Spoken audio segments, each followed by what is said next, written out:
Salary ना बने झगड़े की वजह।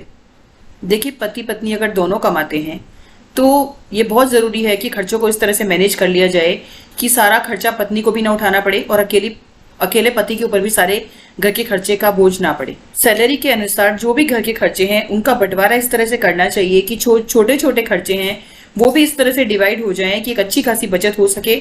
तो कैसे मैनेज करें और कैसे इस चीज़ को आगे, मैं इसके लिए आपको 5 तरीके बता रही हूँ कि खर्चे का बंटवारा किस तरह करना चाहिए कि जहाँ हस्बैंड और वाइफ दोनों वर्किंग है, सैलरी किसी भी तरह झगड़े की वजह ना बने।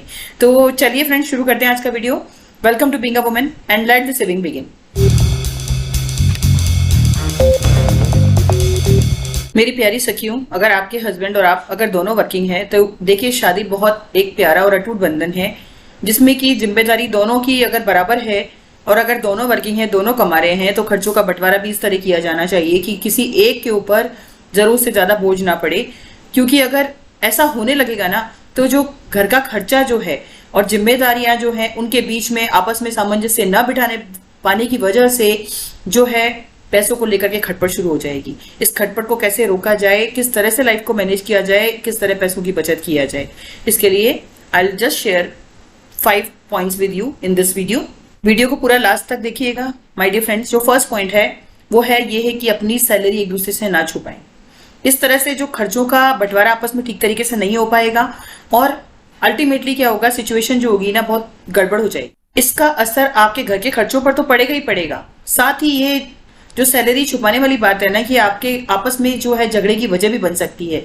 तो खर्चों को इसी तरह से मैनेज करें, अपनी देखिए पारदर्शिता, एक ट्रांसपेरेंसी रखिए रिलेशंस के हिसाब से कि जो सैलरी का पार्ट है वो भी क्लियर होना चाहिए कि आपको कितनी सैलरी मिल रही है, उसी के हिसाब से खर्चों को डिवाइड कर लीजिए तो गृहस्थी चलाने में आराम रहेगा और आप पैसों की बचत भी बहुत अच्छी और ढंग से कर पाएंगी। सेकंड पॉइंट क्या है, जरूरतें, उनका सबसे पहले ख्याल रखें।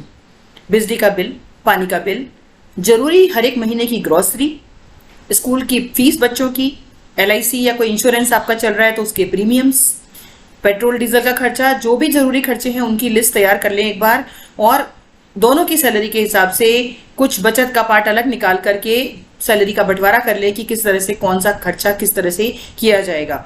देखिए, चाहे आप दोनों कमा रहे हैं लेकिन आ तो एक घर में ही रहा है, तो ये दोनों की जिम्मेदारी है कि इन खर्चों का जो हमको एक ब्यौरा तैयार करना है वो उसी हिसाब से होना चाहिए। थर्ड पॉइंट इज खुद के पर्सनल खर्चों पर कंट्रोल। विशेष तौर पे मैं महिलाओं को एक बात कहना चाहूंगी, देखिए अक्सर ऐसा होता है सैलरी आते ही पर्सनल खर्चे शुरू हो जाते हैं। खर्चा तो सैलरी तो बाद में आती है, पहले से ही प्लानिंग शुरू हो जाती है। पैसे आने के बाद में पहले ये खरीदना है, इस कलर की लिपस्टिक खरीदनी है, मुझे नई ड्रेस इस तरह की खरीदनी है, क्योंकि आप जब बट ऑब्वियसली आप बाहर निकलती हैं तो आपको बहुत सारी चीजें दिखाई देती हैं, कभी ऑनलाइन, कभी ऑफर्स चल रहे होते हैं, कभी नोटिफिकेशंस में। और आजकल तो बहुत टेक्नोलॉजी इतनी एडवांस है कि कहीं पे भी जो सेल होती है उसके पहले ही नोटिफिकेशन आपके पास आने लग जाते हैं।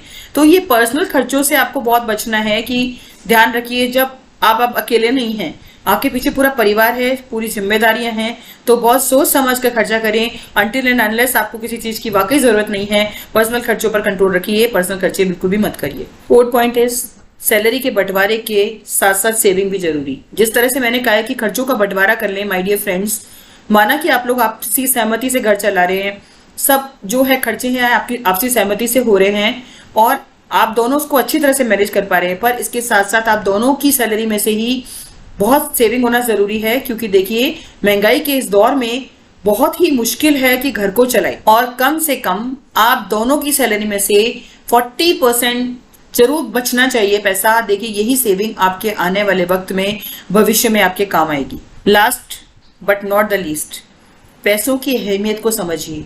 देखिए, जीवन को पैसों के बिना चलाना बहुत मुश्किल है और अब बट ऑब्वियसली शादी होने के बाद आपके ऊपर बहुत सारी जिम्मेदारियां बढ़ेंगी धीरे धीरे।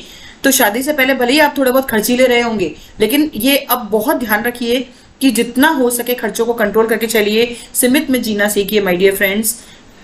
क्योंकि एक कम खर्चों में पैसों को यूज करके ढंग से घर को चलाना, 4 पैसे की बचत करना, ये भी एक बहुत बड़ी आर्ट है, बहुत बड़ी कला है और इसको अच्छी तरह करके आप बेहतर पैसों का मैनेजमेंट कर पाएंगे, एक अच्छी खासी सेविंग कर पाएंगे। और फ्रेंड्स, अगर आपको आज की वीडियो थोड़ी भी अच्छी लगी है तो उसको लाइक, शेयर, सब्सक्राइब जरूर कर लीजिएगा। This is all for today. Thanks for watching being a woman.